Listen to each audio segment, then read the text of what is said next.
Welcome to another episode of the Fit Frequency. I'm your host, Doug Wattenshade, owner of Delaware Fit Factory, and today we have Coach Kelsey with us. Kelsey has been a coach here for quite some time. Honestly, is a big reason why we were able to stay open throughout COVID, and I am forever grateful for that. And just an absolutely amazing CrossFit athlete and CrossFit, what's the word for somebody who constantly preaches the good word, advocate. So Kelsey, thank you for joining us. Yes, thank you for having me. Let's start the same way we always do. If somebody has no idea who Coach Kelsey is, maybe not even Coach Kelsey, who is Kelsey Zinsmeister? Kelsey Zinsmeister is born and raised in Delaware. 25 years old, doing CrossFit since 2017. I was maybe 16, just got my license, and was like, let's go do CrossFit. Run a construction company, concrete, and then do what I love, coaching. Very cool.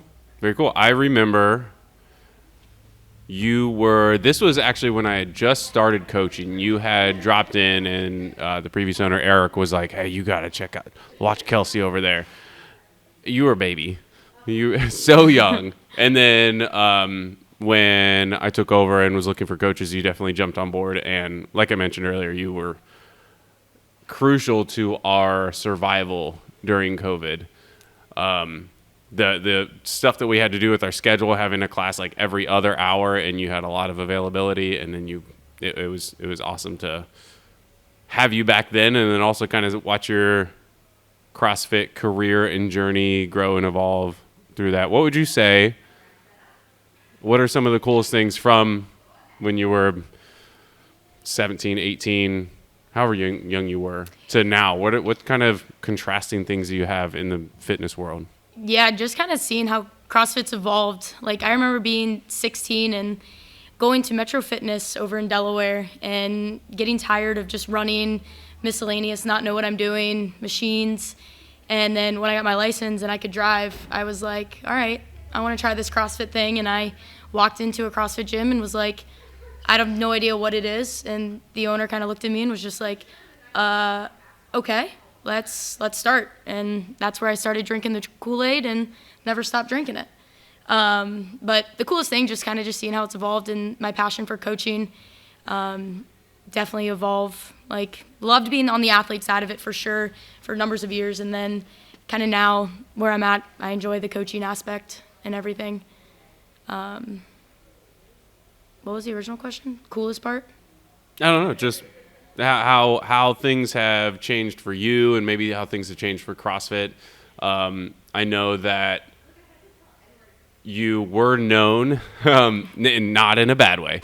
You had a reputation. You were known for having a membership at literally every gym within driving distance.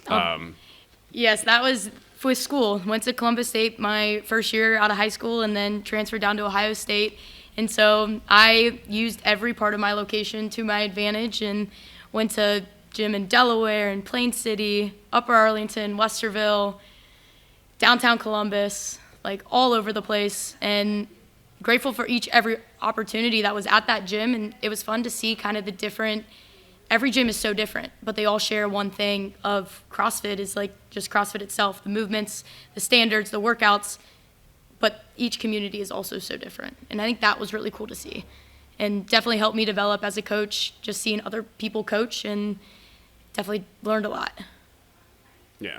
Very cool. And you said the first time you had an experience similar to, I would say similar to everybody in here. I mean, coming from other gyms, we can exclude those people, but almost everybody has the experience of like, hey, I don't know what's going on. Yeah. Talk a little bit about that, and then what it's like being on the other side of that fence where you're seeing people come in and they're like, I don't know, what's this? What's a clean? Like, what's that been like on both sides? Yeah, like going through my on-ramp at the first gym that I went to when I walked in, like I run a lot, I do this and like machines and stuff, but I know nothing about a barbell, really no movement standards or anything.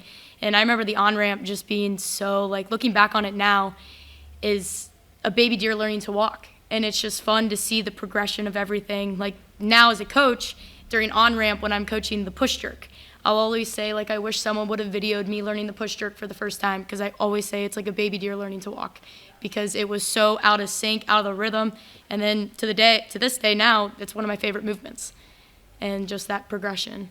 But when I walked in to CrossFit for the first time, so scary, so intimidating, but then you just learn everything. You meet the people. People are so encouraging, and that's what makes you fall in love with it. And so with on-ramp, so before, we don't just throw people to the sharks. We don't just throw them into a class with, at most like 15, 20 people. We have everybody go through 5 one-on-one sessions.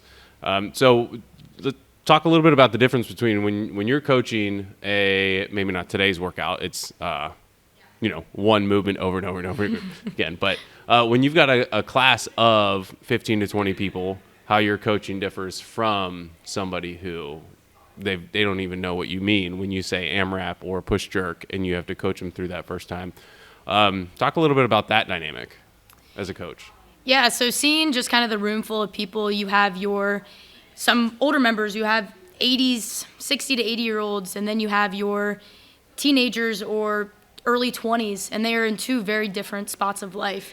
But the one overall general thing that you want to keep in mind is, what is the functionality? Let's say we have a 1-rep max back squat. Those younger athletes, yeah, let's put some weight on the bar. Let's see what we can do. But then those older athletes, it's, hey, I just want to make sure you can get up and off a chair. We're not going to go to an absolute heaviest, but let's see what we can do. Maybe go to a box. But it's just kind of fun to see, just, wow. Like, we have a member here that's, how old's 80, 70, 75? Yes, upper 70s, early 80s, somewhere around there. Yeah, and he comes in and runs here, bikes here, does the workout, bikes home, and he is so intentional with his movement. But we had a conversation the other day of just like, what is functional for him. We had rope climbs. I don't need to see him 15 feet in the air, but him doing lying to standing, if he were to fall, he knows how to pull himself back up. And it's just really fun to see just the different levels of athletes, and that everyone is capable to do it, like no matter what workout's programmed. Yeah, and the functionality of it.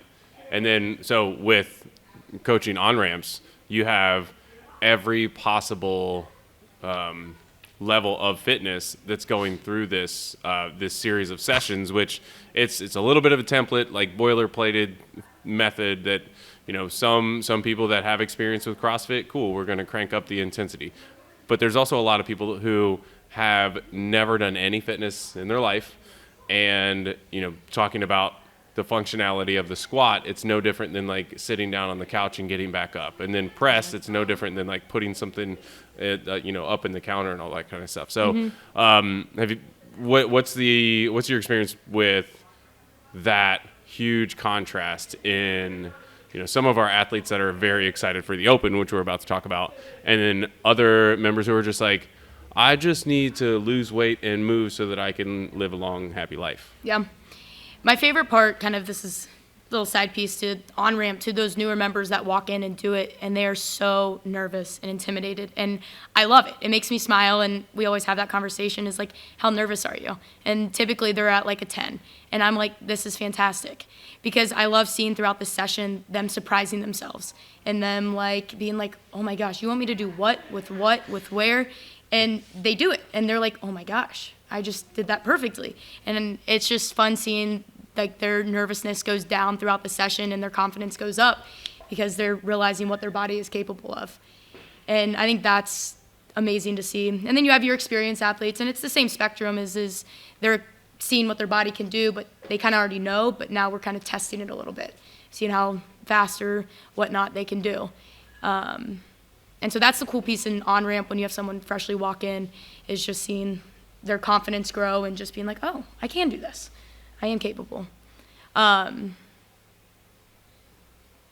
then, what was the second part of your question? No, just the contrast between new people and seasoned athletes, which I think you touched on. We definitely we don't just have people go through the motions when they've been through it and they've done the CrossFit Open 10 times, or they've previously owned a gym and all that. Like everything that we do, there's some intention. So if it is, hey, what's your favorite Olympic lift? Cool. We're going to find some holes in your Olympic lifting, and we're going to help you with that. And that's going to be your focus for the first couple months. Yeah. If you can do an infinite number of single unders and you can do 200 to 300 double unders, we're going to spend some time on double under crossovers and that kind of stuff. So, and that's the best part about CrossFit is there's always something to continue to work on or perfect, just because there's so many movements and so many different ways to make it more challenging. Yeah. Or easier. And I was actually talking to somebody about that, about something you said today.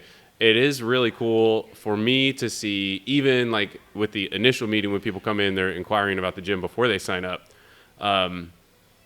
when people are nervous. And I depending on the person, like I'll tell them something that I heard from my football coach back in high school. Like if you're not nervous, you don't care. Yep. If you're coming in and you're just like, yeah, whatever, here's my credit card, I can almost guarantee that in a month or two, you're going to be right back out the door. Yep. But when you are nervous and you're a little jittery, you're stumbling over your words and all that kind of stuff. And when you get into, an on-ramp session and you're just nervous, but then after those, 1, 2, or 3, the first couple sessions, you start to feel proud of yourself. And then with like what you were touching on with CrossFit being infinitely scalable, or I guess like another way of saying it is it can be modifiable for all. So seasoned athletes can go up in weight or do more reps or do more complex movements. The nerves are always going to, they're always going to be creeping in a little bit because you can always progress and you can always do better. And when you reach your potential, you actually didn't just reach your potential because now there's more potential. New level unlocked. Yes, exactly. So I don't know where that side quest came from, but I felt compelled to go there since I was just talking with somebody today about them being super nervous about the workout Isabel.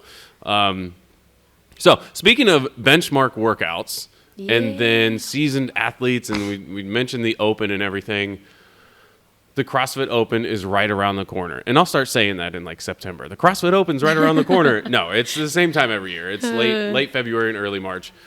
What's the CrossFit Open all about from the CrossFit Inc. side of the world?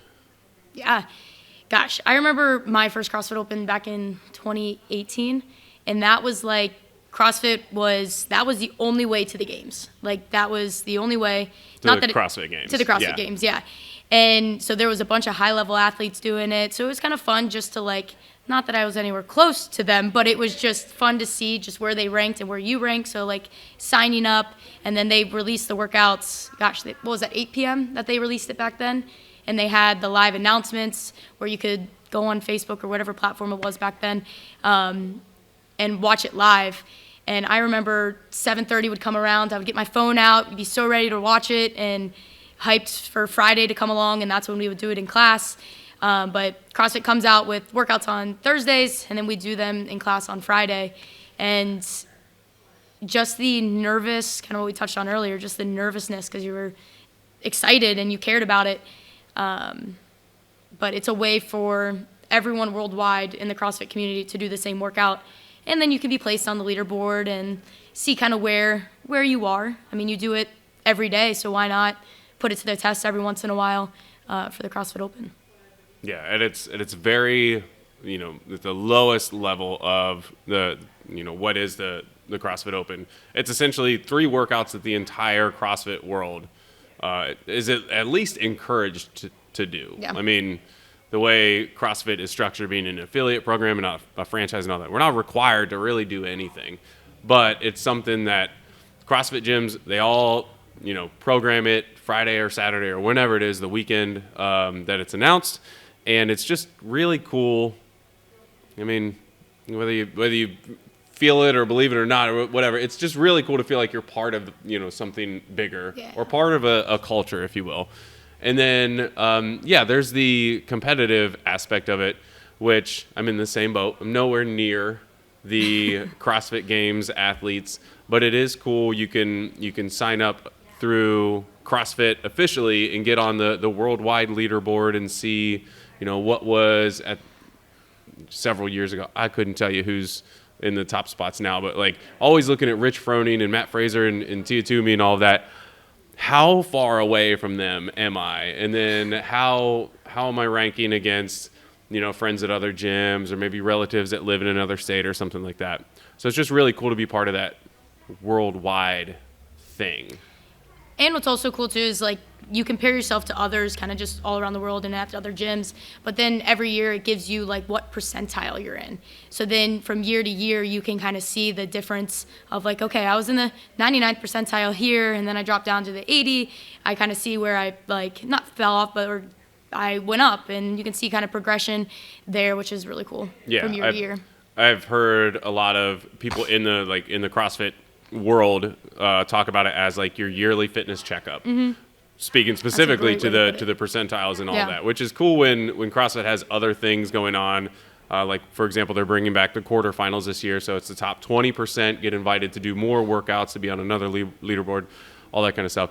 But it is really cool to see how am I doing, year over year over year. Similar to, like today, we did the workout Isabel.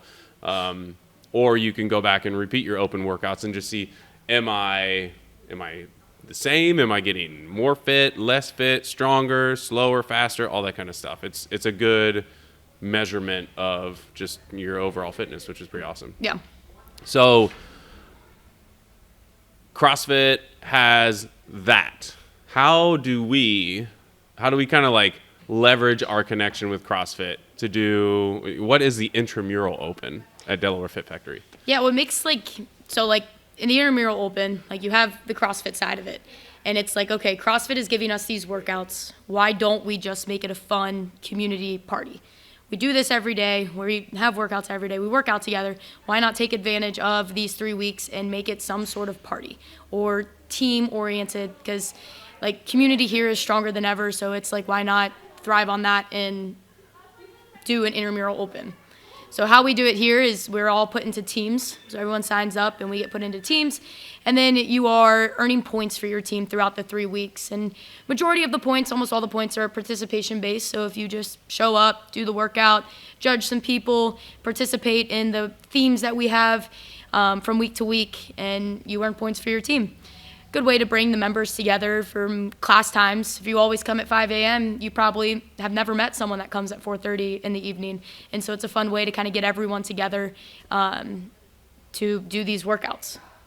Yeah, and judging is something that's so unique to the Open, and I should clarify that it's not like you don't get points for sitting off on the side and be like, why are you wearing that? You are acting as like a sport official for everybody. So if you are a competitive athlete, your judge is going to make sure that you're doing the correct movement, that you're held to a standard. So for example, like a wall ball, you're in the bottom of the wall ball, you're holding the ball and your hips are below your knees in the, going through a full squat. When you extend, you throw the ball, it hits the correct target, whether it's a 9-foot or a 10-foot line. They're also counting your reps. They're making sure they're doing everything in order. If you got a nice judge, they'll, reset your monitor on the rower or something, maybe move your jump rope to where you like it. And then if you're just there to have a good time, they're more or less like your cheerleader, like your assistant coach, if you will, and they're just cheering you on. And it is nice to also not have to count anything for 3 workouts a year. It's really cool. I love just judging for people because I do get to kind of like, I don't coach as much as I used to, but it is fun to like be able to take my coach hat off completely and like, hey, I'm like ultimate cheerleader mode. Yeah. It's like, I'm not too worried about, of course I'm, if form starts to get terrible, I'm going to say something, but it's more like encouraging, making sure that they're doing the best that they can. Yeah. And kind of going back to that, like, pushing them to see like they're going to be proud of themselves and like seeing what their body's capable of is like pushing them past that point. Yeah. To where they're proud. So we're all on teams. Everybody's going to get a shirt that signs up. And what kind of challenges do we have that, like you said, almost all of it's participation based? I don't even know if you'll get bonus points for being the strongest or whatever. I don't know if Dom's going to get all the bonus points.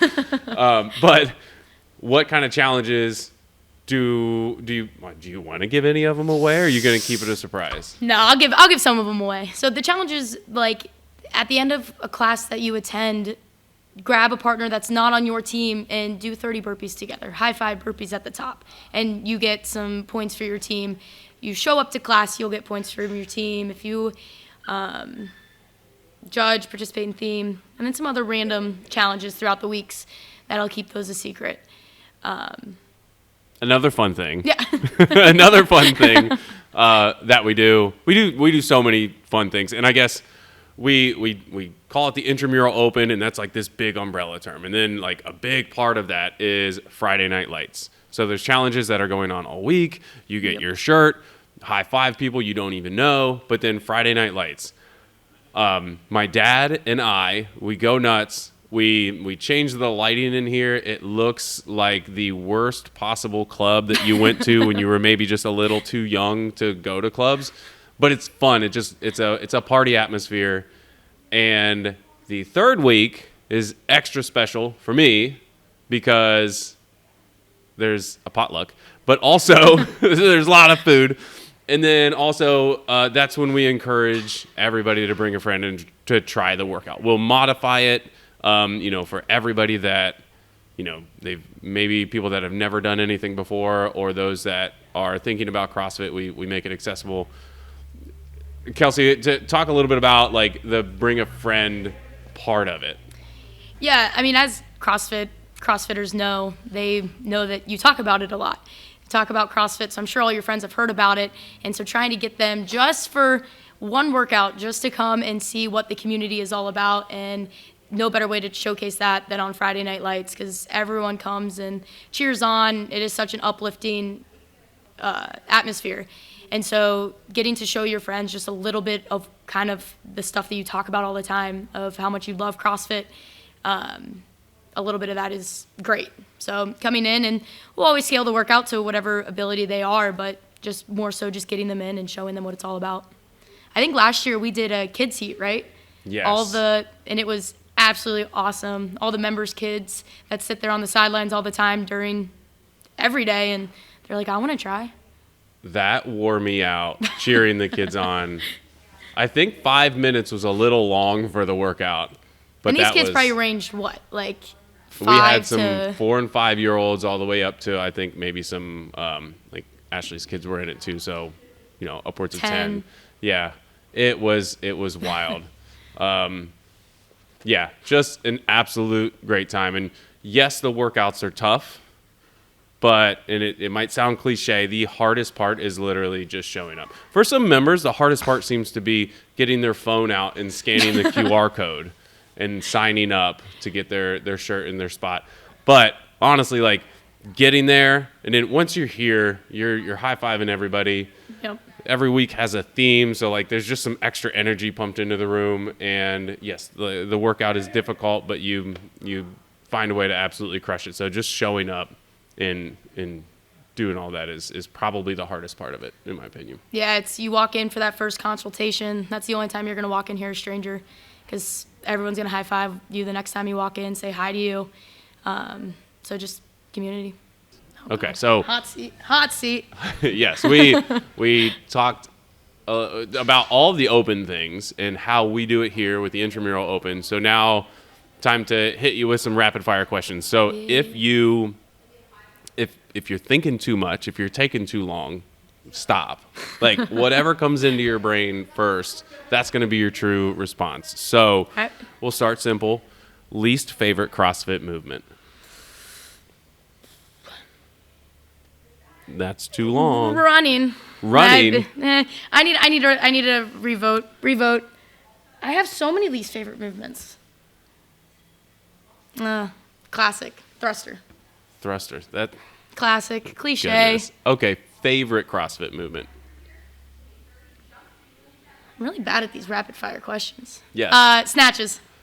Okay, power sure. or squat snatches. Ooh, squat snatches. Okay. Yes. Good answer. Watching you guys do it today.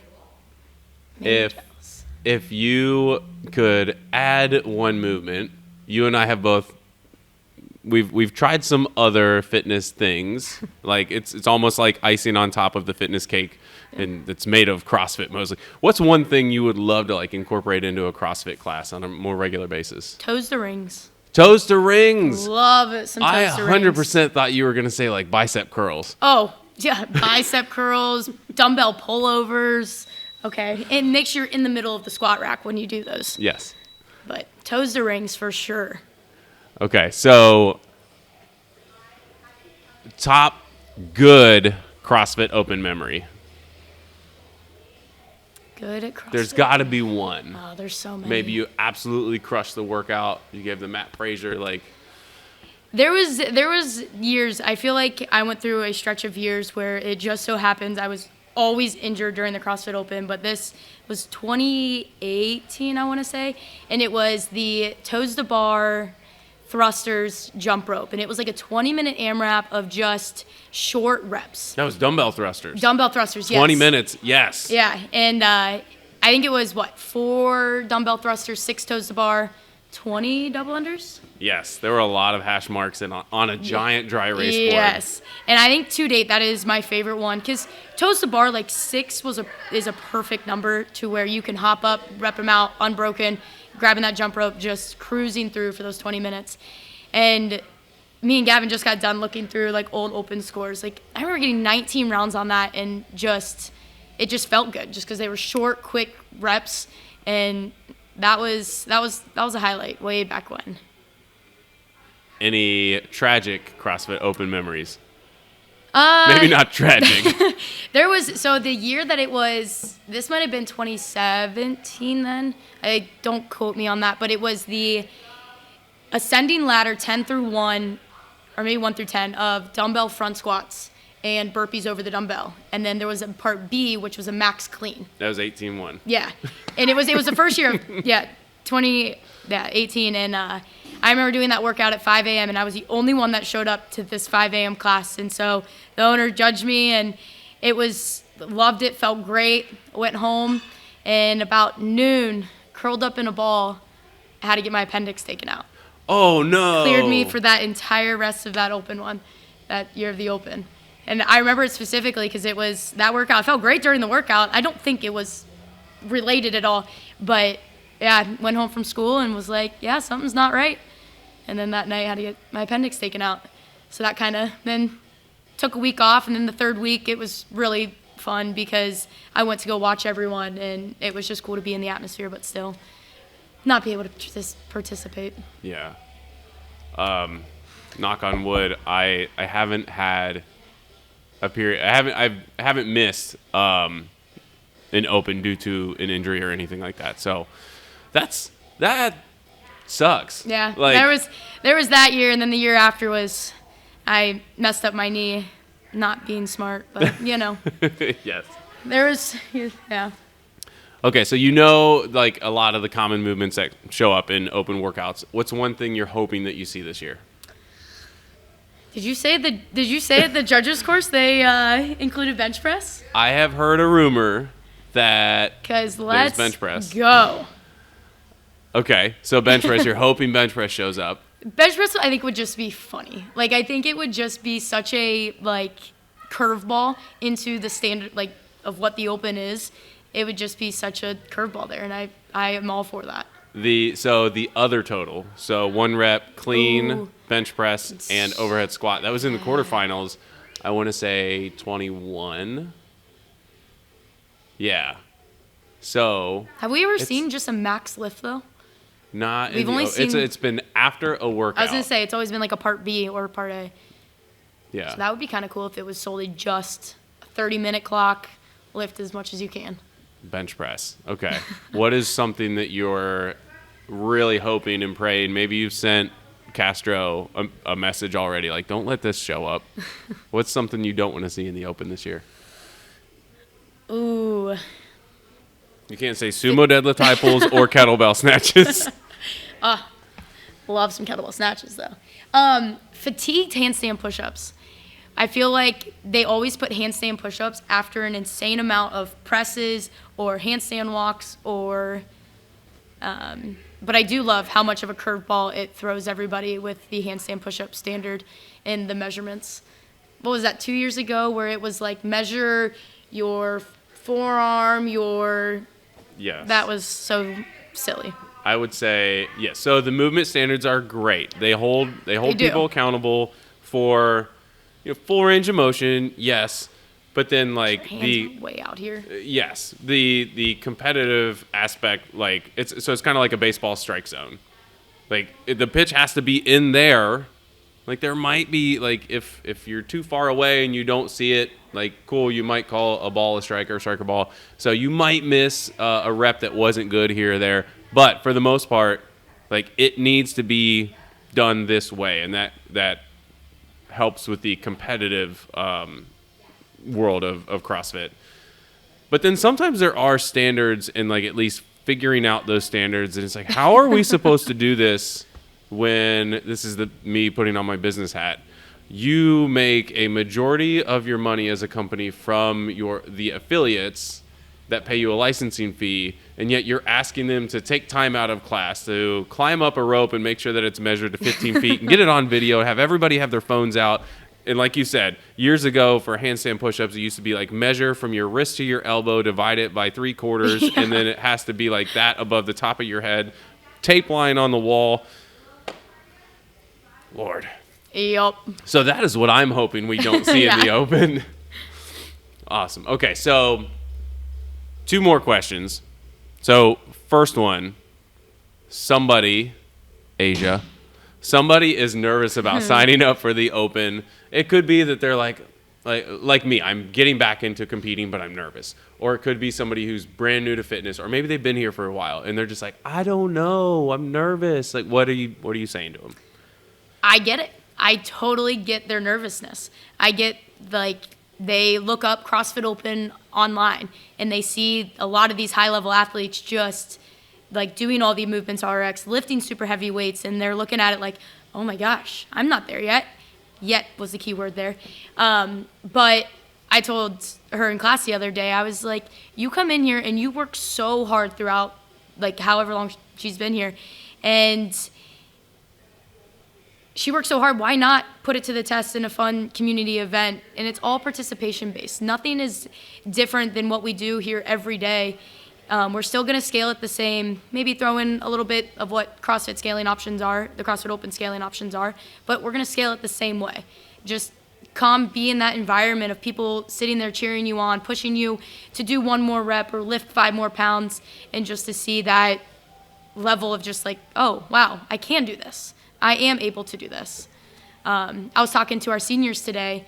One of our seniors was super nervous about, I say seniors, we have a 55-plus class, and I convinced almost all of them to sign up, and one of them was super nervous, and she was like, I don't know, like I'm competitive, but also like I'm just nervous, and I'm like, nothing, I'm not gonna leave you out in the wolves and just say, all right, there you are, you're doing 225 on deadlift. No, I would never do that in class, nor would we ever do that in the Open. So it's more so of just what you are capable of, and we'll find scaling options just like we would in class, and just, like I said, be in that environment. And what if after the Open is in the rearview mirror, somebody's kind of similar mindset? I'm nervous. I feel like I need to get fit first. What, I shouldn't go to a gym like this, or like any gym. I need to, like, I'm just scared. What would you say to them? No better time to start than now. And so it's like CrossFit has that whole thing is, oh, I need to get fit before I do CrossFit. And it's like, I'm trying to think of the words of how to word this. That's why we exist. Yeah, it's you're going to the gym for the purpose of getting fit, and so why would you sit there and talk yourself out of it of saying, no, I need to get fit first? Well, how are you going to do that? Because you can either go off on your own and try, or just sign up and just show up. Yeah. And if you can do it on your own, more power to you. Like, yeah. That's great. It takes an incredible amount of willpower and discipline, and there are those people out there. But that is the reason that we exist, is to help people get stronger, faster, even at just like the most basic level, healthier. That's why we're here. And it's sometimes I'll get on a little bit of a soapbox. Imagine that when I'm meeting with people for the first time, and I'm like, "What do you do for a living?" And they're like, "Oh, I do this, that, or the other. I sit at a desk." And I'm like, "Cool. So you're not a fitness professional. That's not your job. You're coming here to me because you need help." And almost all of us, like when we're looking for a gym, it's because we need help to make that lifestyle change. And you don't need to make that on your own and reach a certain, prerequisite level or whatever. Just come in. We will absolutely get you from where you are to where you want to be. Timelines and timelines and tools might look a little bit different for everybody, but yeah. Just do it already. Just get here. Yep. So, Kelsey, where can people find you on Instagram? Do you want to give that information out? Follow me at Zinsmeister20 if you can spell that. Zinsmeister. Okay. If you don't want to try to spell that, just wait. She'll show up in a post or in a story. If you're interested in the gym, you can email info@DelawareFitFactory.com. You can email me, Doug, at DelawareFitFactory.com. If you're tired of hearing my voice and you want to talk to Kelsey directly, Kelsey@DelawareFitFactory.com. Or you can just go to our website. You can click all the buttons and find the chat, or you can text the gym from our Google business profile, all that kind of stuff. We're all gonna respond. We're all gonna get you to try to come in and have a good time and be part of our awesome community. Yes. Kelsey, anything else that you want the listeners to know? Just remember that every single one of us walked into a gym for the first time and had no idea what we were doing. And you just gotta start. We are here to help. And there you have it. So until next time, remember to eat, sleep, train, and just be better every day. Catch you in the next one.